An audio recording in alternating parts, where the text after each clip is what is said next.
Hello. Hi, Terry. And somebody else. Welcome. Wednesday evening.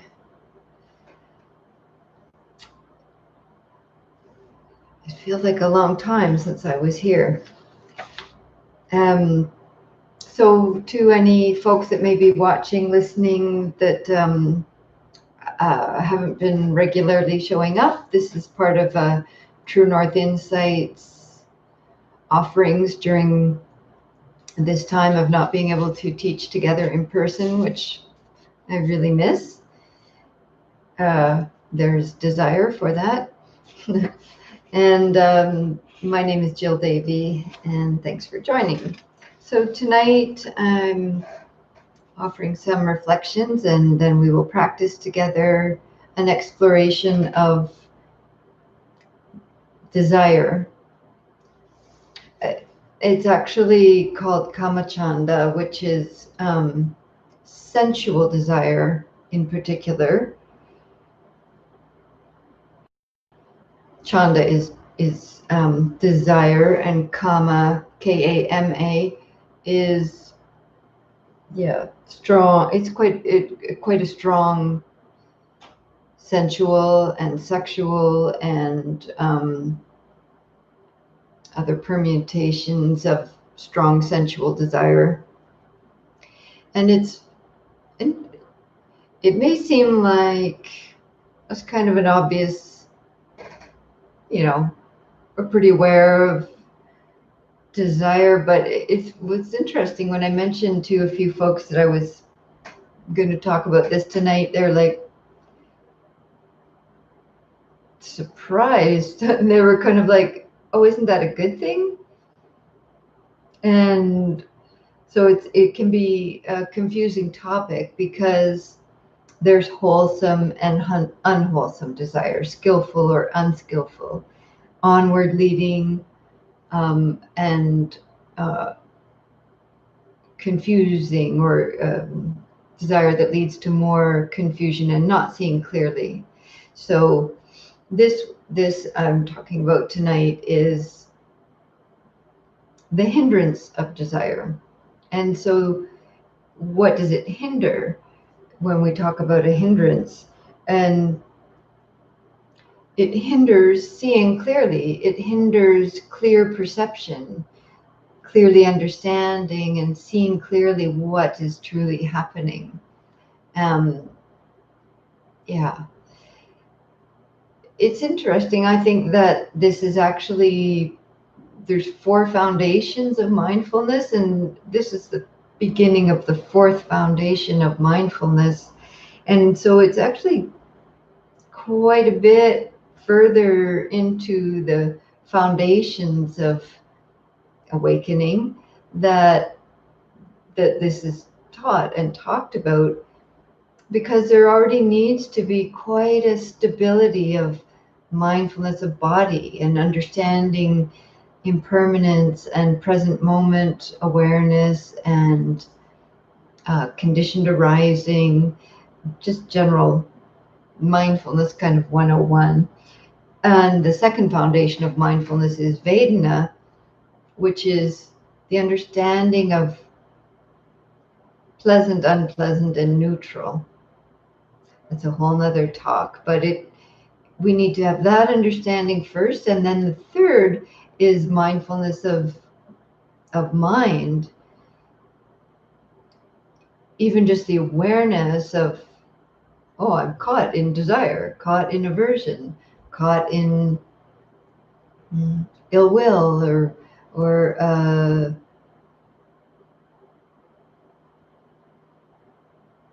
all the mind states. Mine just went blank. I meant to say at the beginning that I've had really wild allergy attacks come on, and right now I seem to be okay, but if it hits, we're in trouble, because it just obliterates my ability to function at all. So far so good. But my mind was really muddy today, really dull, because of just all this sinus allergy congestion. So we'll see what comes tonight. It might be muddy. Okay, so the desire is just the first part of the fourth foundation of mindfulness, but just pointing out that it takes quite a bit of already awareness to be able to practice and reflect skillfully with this hindrance.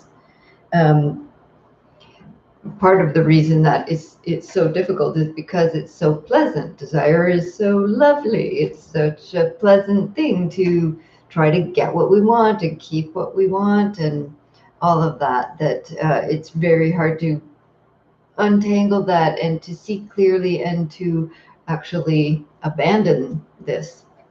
It's very difficult. Yeah, so desires, the other manifestation of desire is aversion, which I'll probably talk about next week, which is the second hindrance. But they're really, of course, opposite sides of the same coin of wanting and not wanting.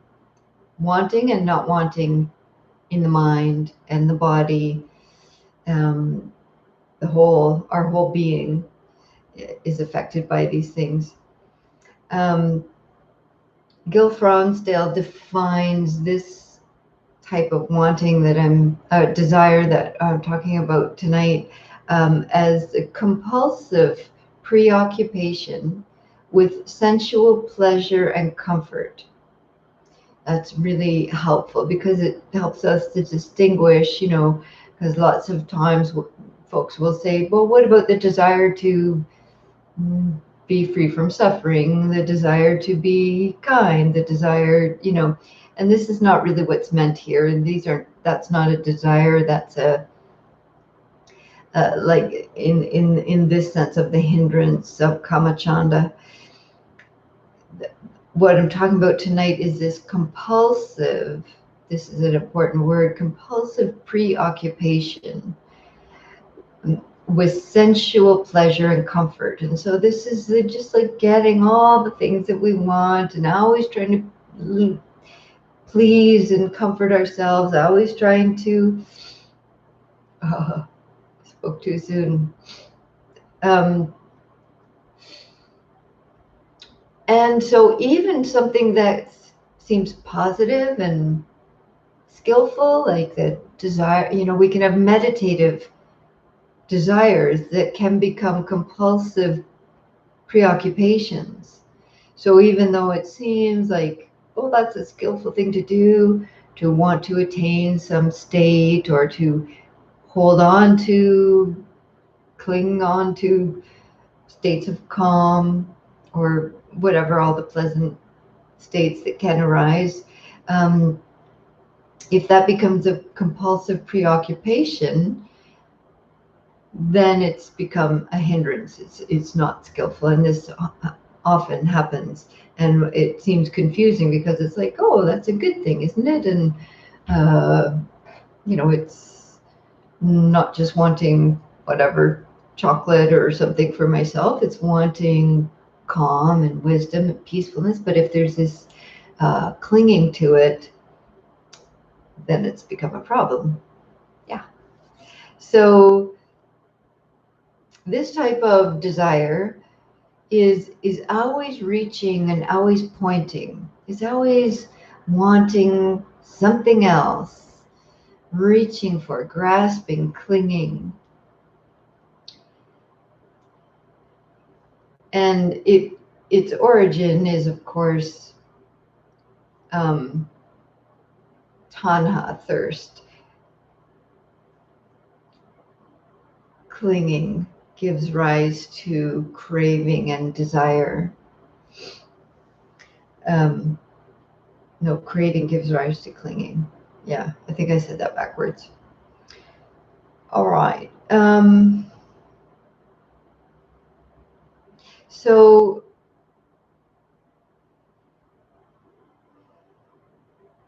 it's so important to not just think we know and understand this, because there's so many layers and it's so pervasive and so subtle. Hi, good evening, Geeti. Thanks for joining.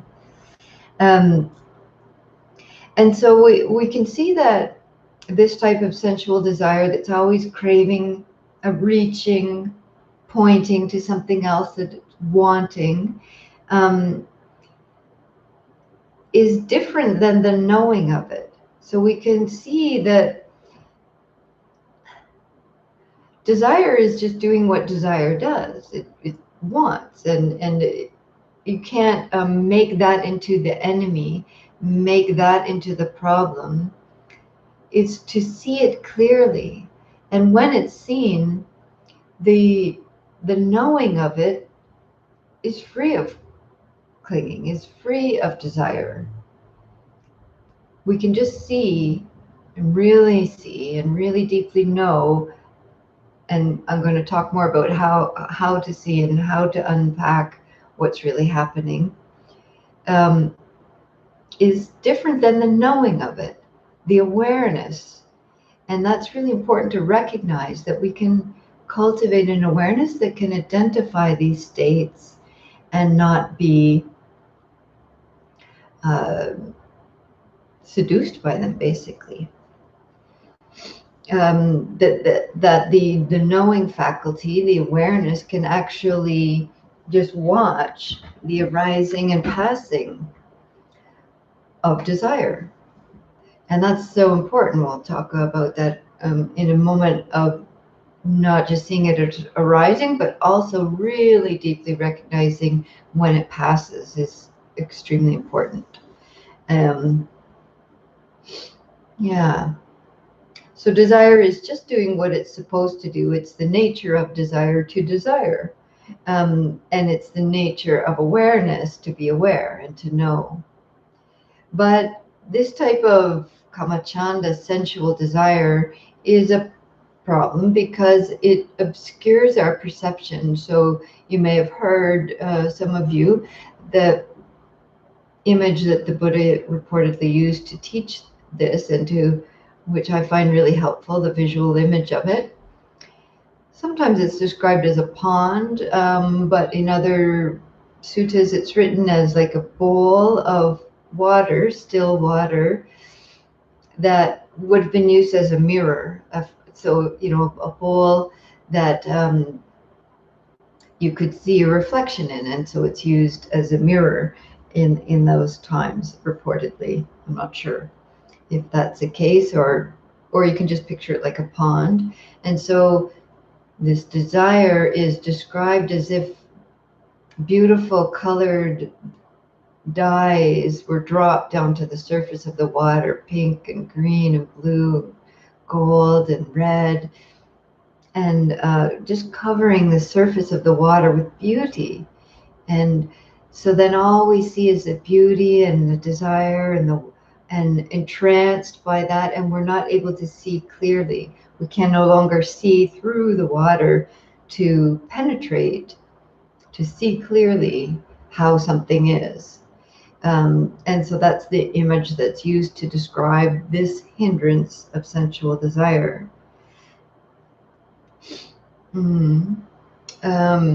It obscures our perception. So in this, in the Satipatthana Sutta, this first hindrance of sensual desire is, well, all five of them, but tonight I'm just going to talk about this one. There's 5 hindrances tonight, talking about the first one of desire, which is important to recognize that it's the first one. Why is it the first? Why is it so important to look at this? Because it's the flip side of aversion, for one thing, but also it's so constant, so pervasive, and so easily leads us into delusion. So there's 5 steps that are described as how to work skillfully with these hindrances. So tonight, again, just talking about desire. So the first one, the first step to seeing clearly, to knowing, and then to abandoning this hindrance, because it does, it's a, it, you know, we can ask, what does it hinder?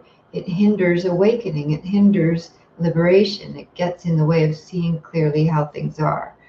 The first step is one knows, just like that's the mindfulness.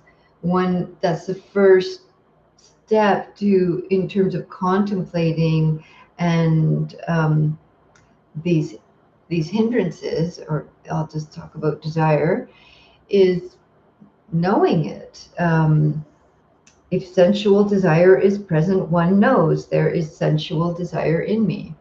So it's so easy to just kind of brush that aside, like, yeah, of course, I know, I want that, or I want it to be this way, and or conversely, I don't want it to be this way. But to really know, like one knows deeply, penetrating insight.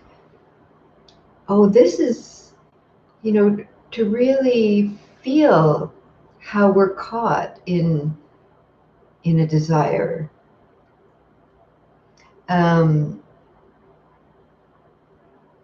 So the first step is just the mindfulness. One knows, oh, this is desire, to name it, to recognize it. This is wanting. This is that compulsive preoccupation with sense pleasure, all the sense doors. The second step in contemplating and thus moving towards the abandoning of is also, so the first is one knows, and the second is one knows its absence. This is often overlooked, mostly because we don't feel its absence, because we're just like, oh, I want it, I get it. Or it's not easy to really be caught in a strong sensual desire and to not just satisfy it in some way.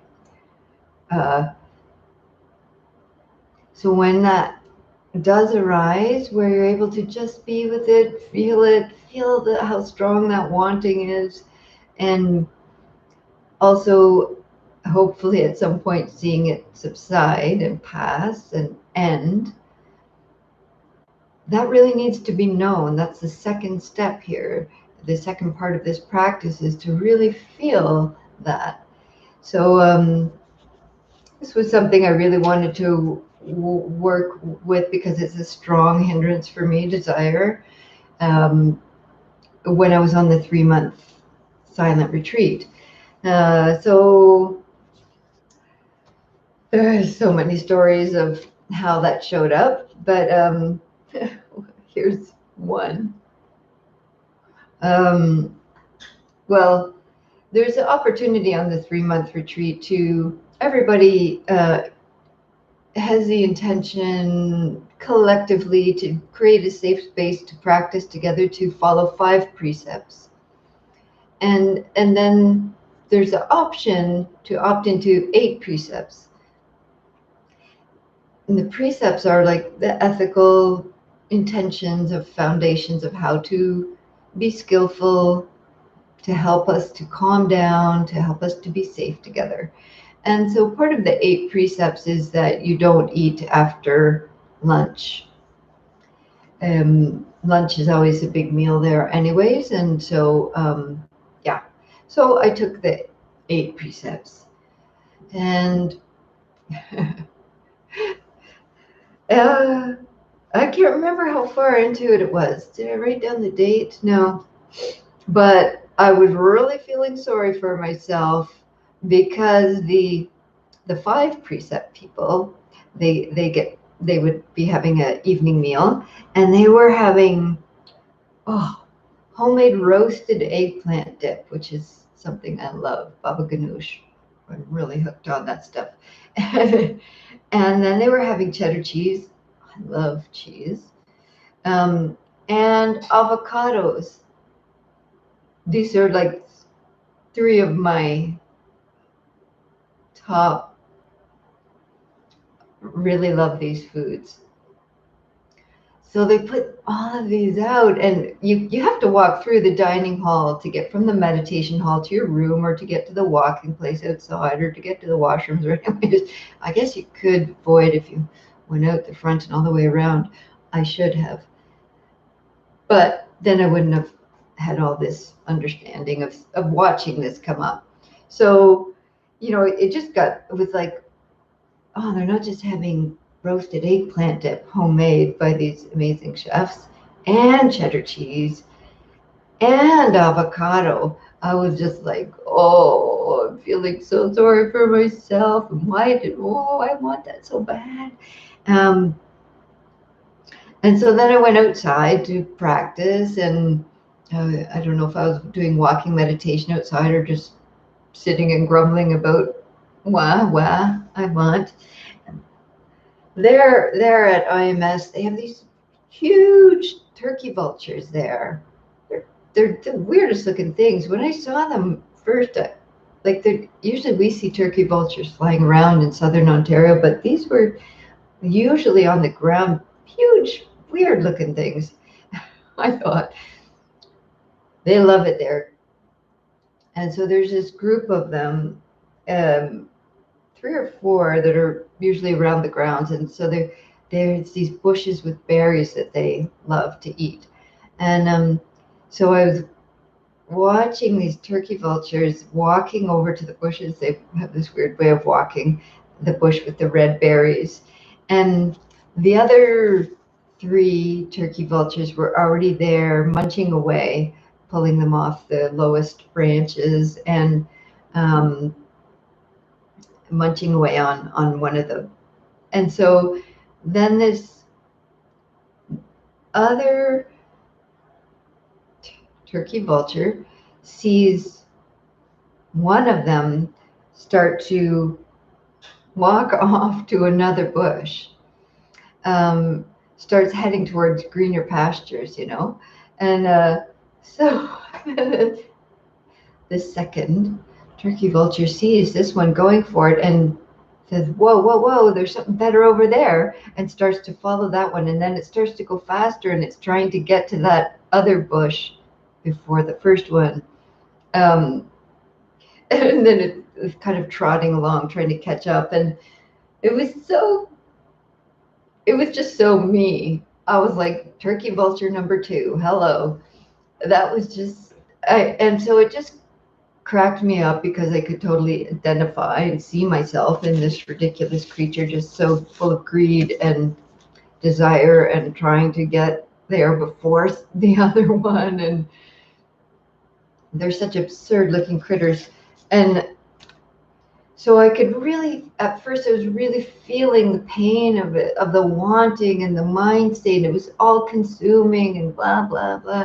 And then it was just like to feel the freedom of it, to be able to recognize it, and then to laugh at myself, to laugh at that arising, and then to feel free of it was great. Really helpful. Totally not completely liberated from that's for sure, but it was super helpful. There's so many. Let's see. There was another one I thought I would share about I'll come back to that because it fits more later. So that's kind of one knows sensual desire and one knows its absence. And the knowing of that second part, the knowing of the absence of sensual desire, is so important to recognize, because it feeds our confidence. It's called sata, faith. The faith of our confidence in that it's possible to be free from that pull, that wanting, that, it has such strong effects on us. And so paying attention to that second part is really important because it strengthens our understanding that it is possible and that we know what it feels like to be free from it.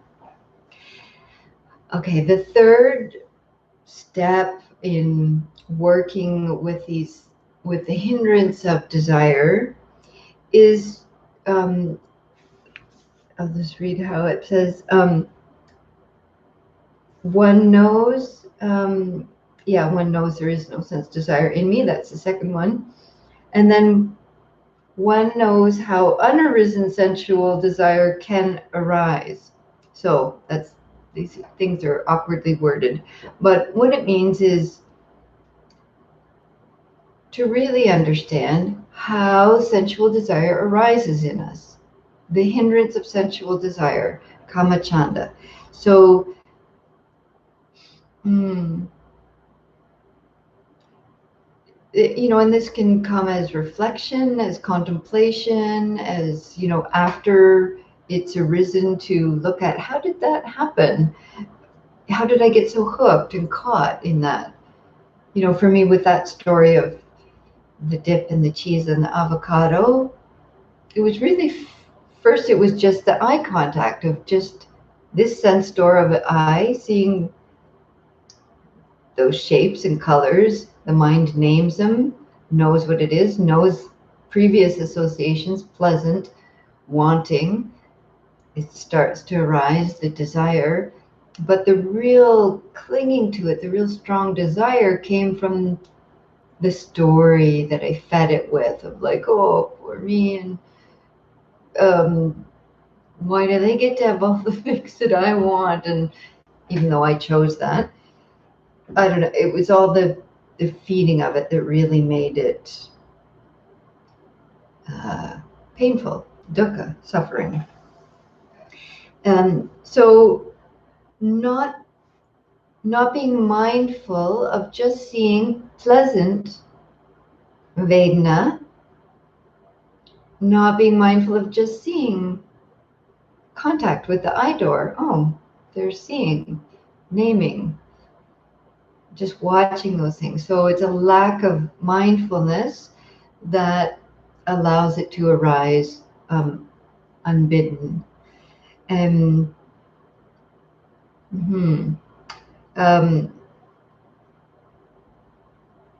and it's also this hindrance of sensual desire arises because of mistaken view, confused view, not seeing clearly. Remember the dyes on top of the water that interfere with seeing clearly, perceiving things as they are. And so it's this mistaken, confused view that thinks, sometimes it's called if only mind. If only I had that, then I would be happy. If only the people I lived with were like this, then I would be happy. If only the weather was like this, if only my body was like this, my health, my money, like all the if onlys. And it's a mistaken perception that if I get that, there's that reaching or pointing, that will make me happy, then I will be content. And surely, whatever age you are, I'm pretty sure you know by now that that is not the case. It just does not work that way. There's always the next thing. There's always something else you need, want, desire, that will be the next thing, hot on its heels. Another way, this third part, is one knows how it arises, is to see what feeds this strong, compulsive, preoccupying desire. Is our culture,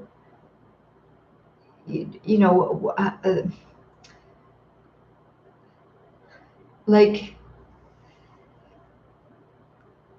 at our local grocery store, well, it's theirs, they have on the handle of their grocery carts, like right on the handle where you put your hands to push it around to get your stuff, it has their logo, which is crave more. It's so, it's good marketing. It's really good marketing, whoever you are, advertising person. But it's just so, when you see it through this lens of like, crave more, get more, want more, is so amusing to me. And it's so subconscious. Like, I didn't even see that for a long time. And then when I finally said it, and I was like, what? Have you noticed that? And everyone's like, Jill, that's been there for a long time. I didn't even know. But I'm sure, subconsciously, I read it and it was having its effect. So these are some of the ways to look at how it arises, how this strong hindrance arises. Unpack it a little bit. Look at it. Be very, very mindful. The fourth way, the fourth step of not working with, but really contemplating and being ultimately free from this hindrance, is that when it has arisen, because it will, we're going to keep, until we're liberated, we're going to keep having sensual desire arise. Sensual, it means the sense doors, like seeing, smelling, tasting, hearing, touch, the mind. These are our sense doors, so it's all of these senses. It's not just sexuality. And so, so when it has arisen, to really understand, how can it be removed? How can it be ended? Because, again, understanding, it's distorting clear seeing. It's that thinking that that thing is going to give me happiness. And so when we understand this, when we feel that we are caught in the desire, how do we abandon it, remove it? The first thing is to name it, to recognize, oh, that's what this is. That's number one. Mindful of it, name it, know it. Secondly, maybe to feel it. First we acknowledge, oh, this is what's happening. I'm really caught in this wanting. What does that feel like? What is the sensation of that in the body? Where are the contractions in this? Yeah. And then to really also feel the dukkha of it, the suffering of it. I remember asking one of my teachers, when does this go away? Like, and he said, when you really feel the suffering of it. I didn't say it in those words, but that's what I took from it. And it's not something we want to turn towards when it's a desire. It's like, oh, that's the thing that I want. It's not our human, it's not, I don't think, innate for us to want to stop and look at it and say, how is this suffering? Oh, I don't know. It's not. I just want it. It really takes a lot of determination and desire to see clearly to do this. So to stop and see how preoccupied the mind has become, how the mind has projected to some object or person or situation, that is going to be the answer out there. It takes a lot of reflection and discernment to really unpack it. And to really see how much suffering it's causing, the wanting, this compulsive preoccupied desire. Another way to work with abandoning, removing desire once it's arisen, is to reflect on and see clearly its impermanent and conditioned nature. To see that whatever the thing or person or state or mind state or meditative state, they're all impermanent. And they're all conditioned arisings that comes from conditions and will pass with conditions. So really reflecting on impermanence is super helpful. In terms of really, one of the little notes that I wrote in kind of my reflections on insights on the retreat was really allowing myself to feel like that second part of its arising and abandonment, or knowing its absence. I'll just read what I wrote.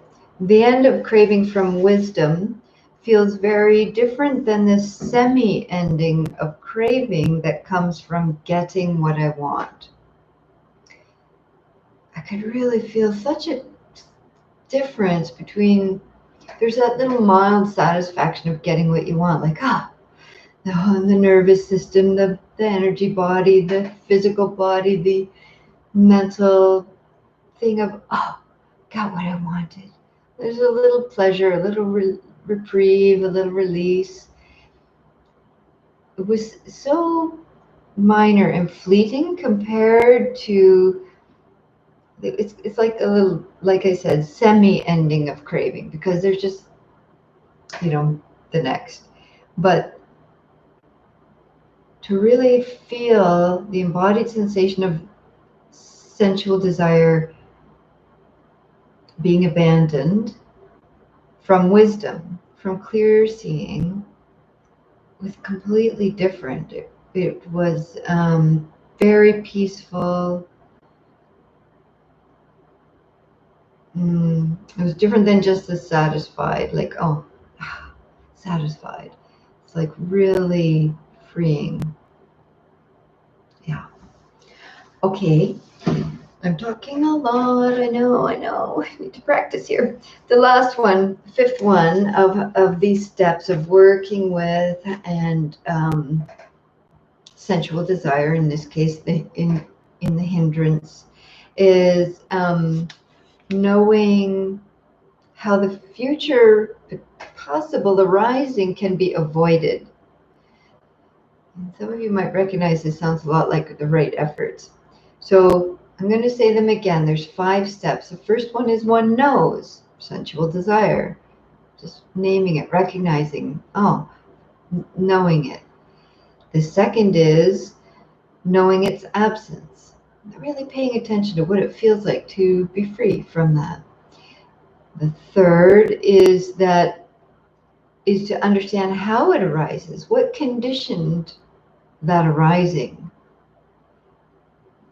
The fourth is that when it has arisen, how to abandon it, because it will continue to arise until completely eradicated. And then this fifth one is how to prevent it arising again in future. So it's kind of like a little bit more protective skillfulness. When we really see how it ties us up and confuses us and obscures clear seeing, then we want to prevent that from happening. So some ways to do that, of course, are practice, our mindfulness practice, our stillness, our meditative, contemplative wisdom practices. Another way is to contemplate, really look at, reflect on aging, sickness, and death. because so much desire, especially in maybe all cultures, but especially in ours, it perhaps is the glorification of youth and beauty and the fear of death and aging and illness.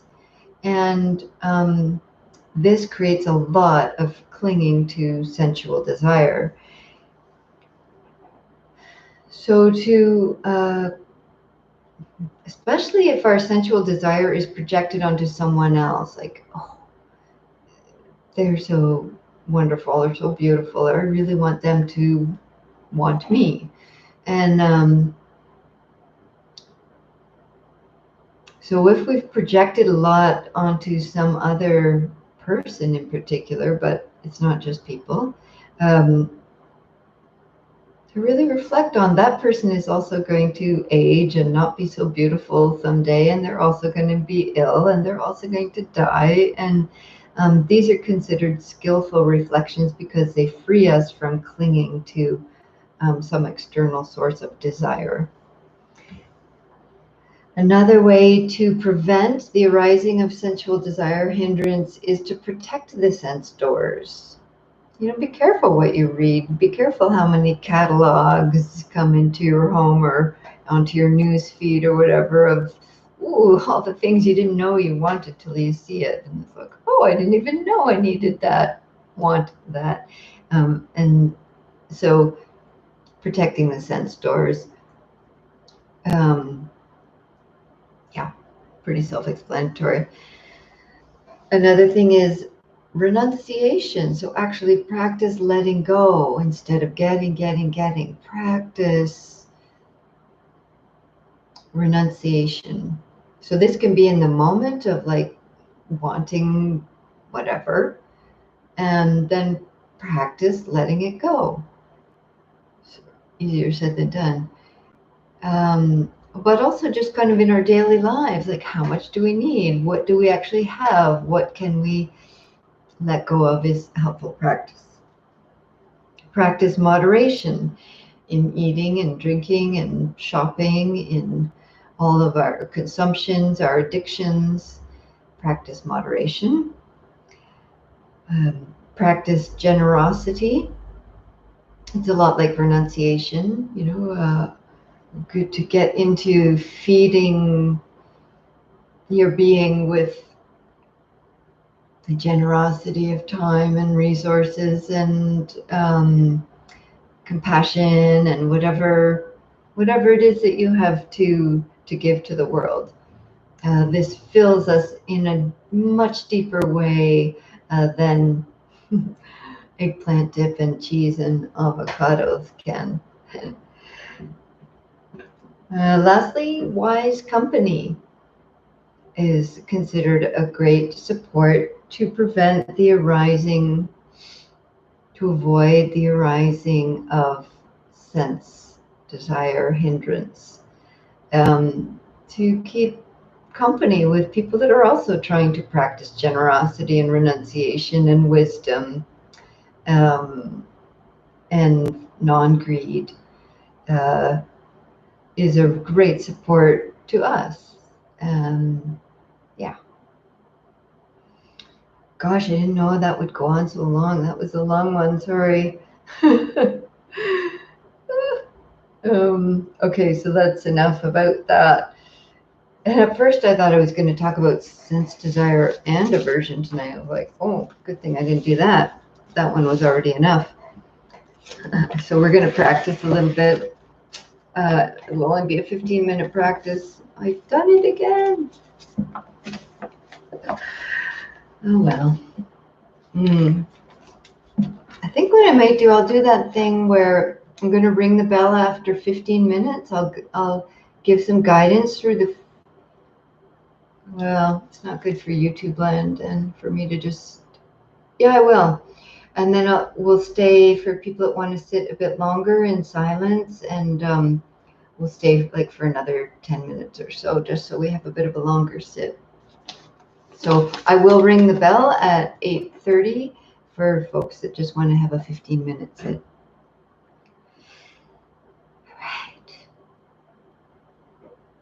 All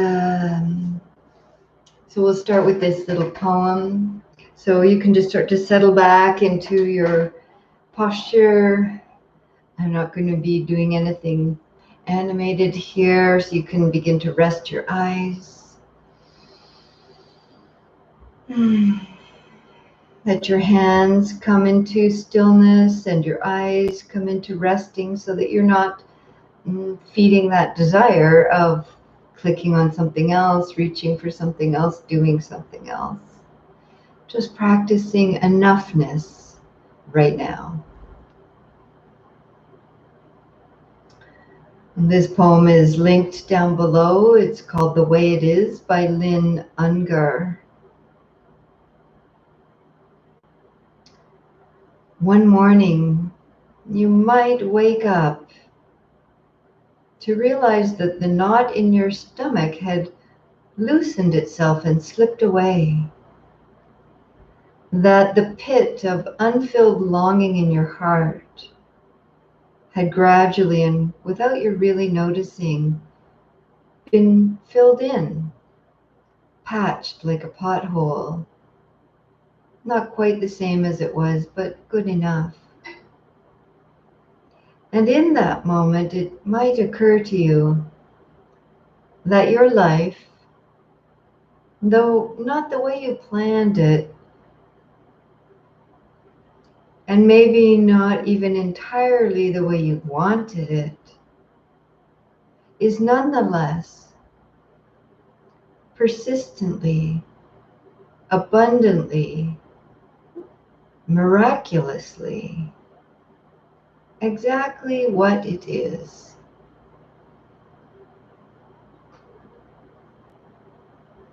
So as you begin to settle into your posture, your heart, mind, body awareness, exactly how it is.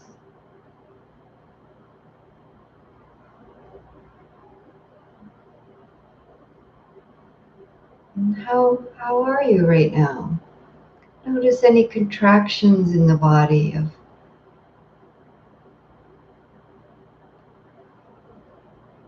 of gripping. And watch what happens to them when they're noticed.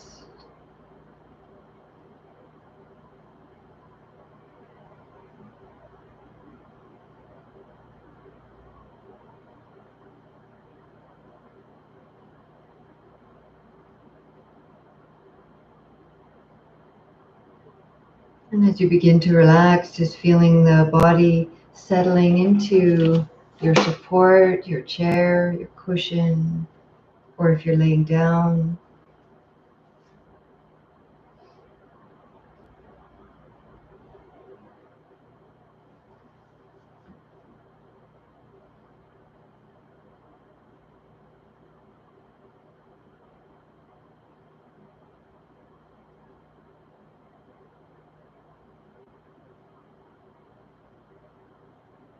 And this hindrance of sensual desire is something we all experience.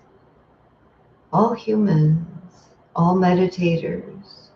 Even Siddhartha Gautama, the Buddha himself, experienced this and talked about his experience of this. So not to judge it, but instead to turn towards. And in the knowing, it actually can become part of the practice of freedom, can be part of the liberation, a tool for liberation.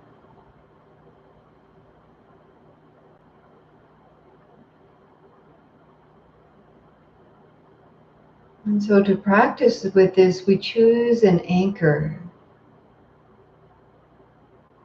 which becomes a canvas on which knowing arises. So your anchor could be feeling your breath,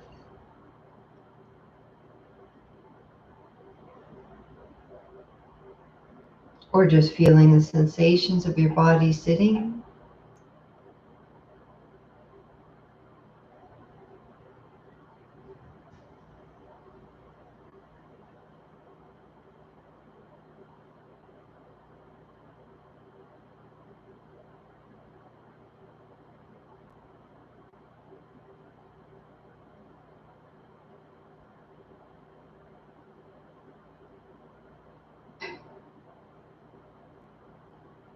Really establishing your mindfulness with your anchor by being curious and paying attention, returning to it.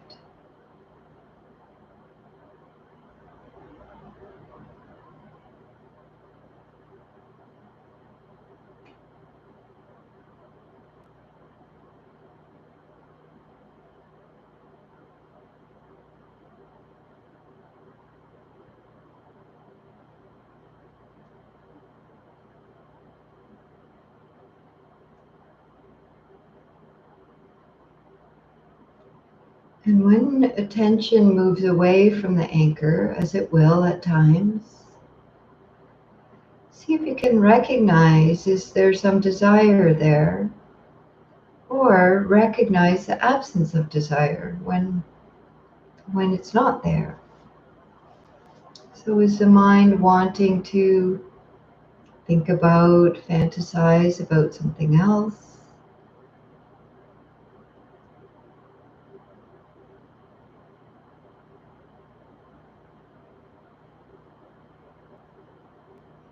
Is the body wanting to move into a different position or get something else?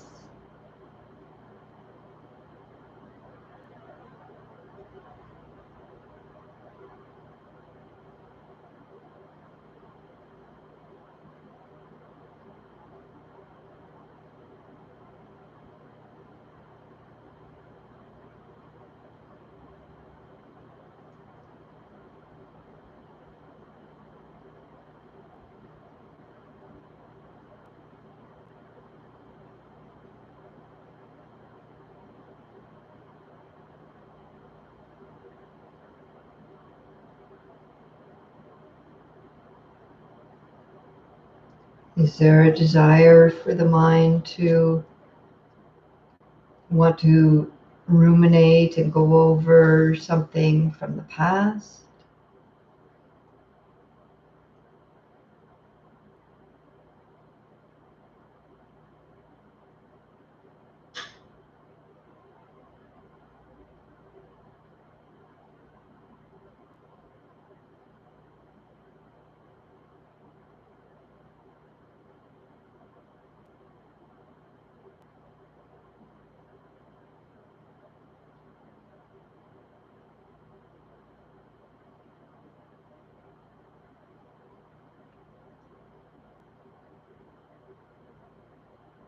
Or to think about and want something in a sense of future?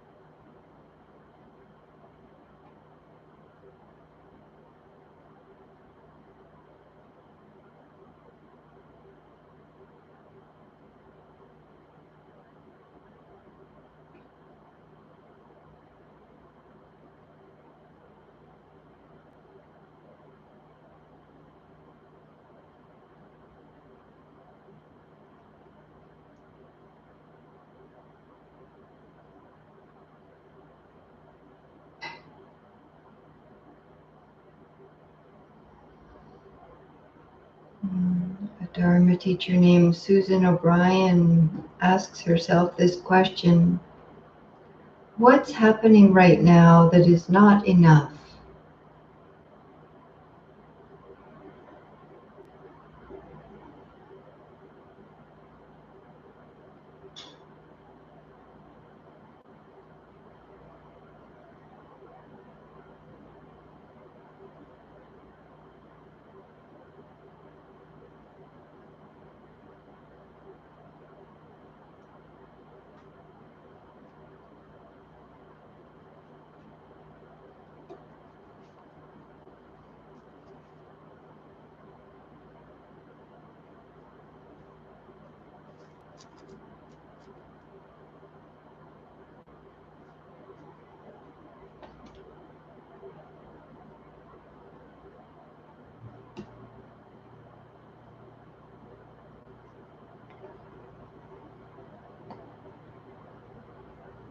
what does it feel like? What is the sensation of enoughness, contentedness, presence?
One knows sensual desire, and one knows its absence. Can know the different quality of mind, awareness, and the different qualities of sensations of wanting or the absence of wanting.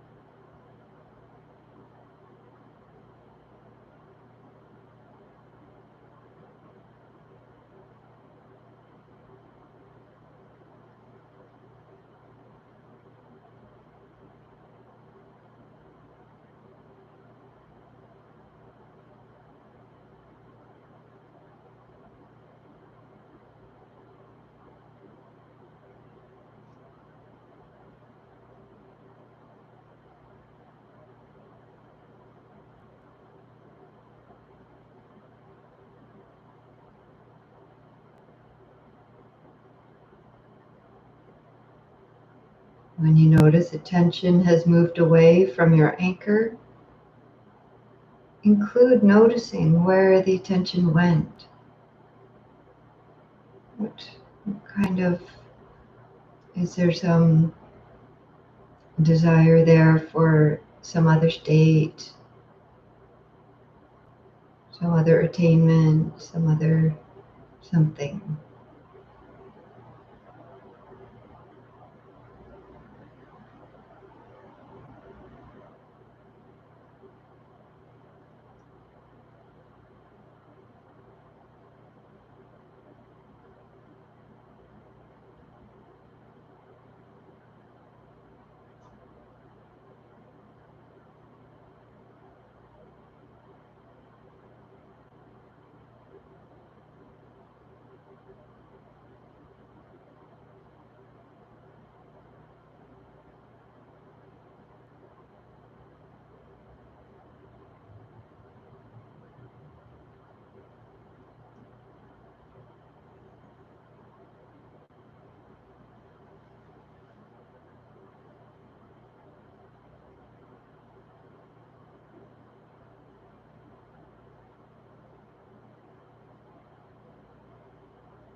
And in a moment, there will be one bell to indicate 8:30, and if you wish to leave, of course, at any time, that's fine. And thank you for your support. There's links down below to support myself or True North Insight, and the poem is also linked below. Your likes and subscribing do help us to share these teachings. So thank you for that.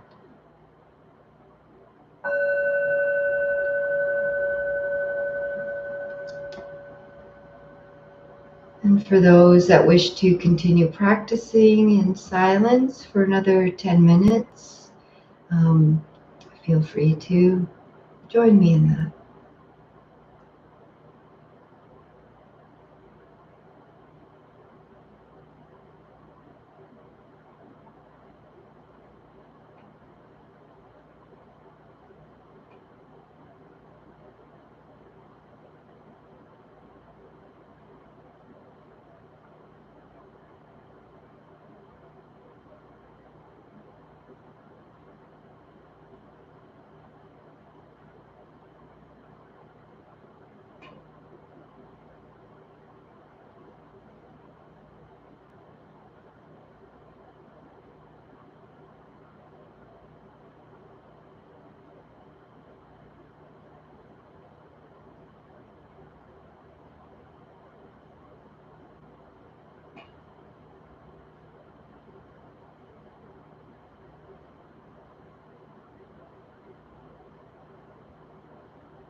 One morning, you might wake up to realize that the knot in your stomach had loosened itself and slipped away, and that the pit of unfilled longing in your heart had gradually and without your really noticing been filled in, patched like a pothole, not quite the same as it was, but good enough. And in that moment, it might occur to you that your life, though not the way you planned it, and maybe not even entirely the way you wanted it, is nonetheless persistently, abundantly, miraculously, exactly what it is.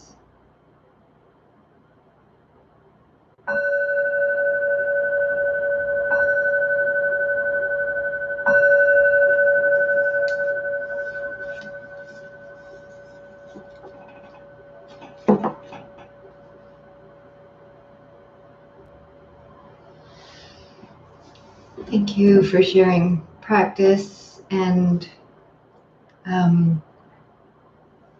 that line of inquiry that I shared in the practice is from a Dharma teacher, Susan O'Brien, who said that she uses this for herself when the hindrance of sensual desire has arisen, has taken hold, and just inquiring what's happening right now that is not enough is something she uses to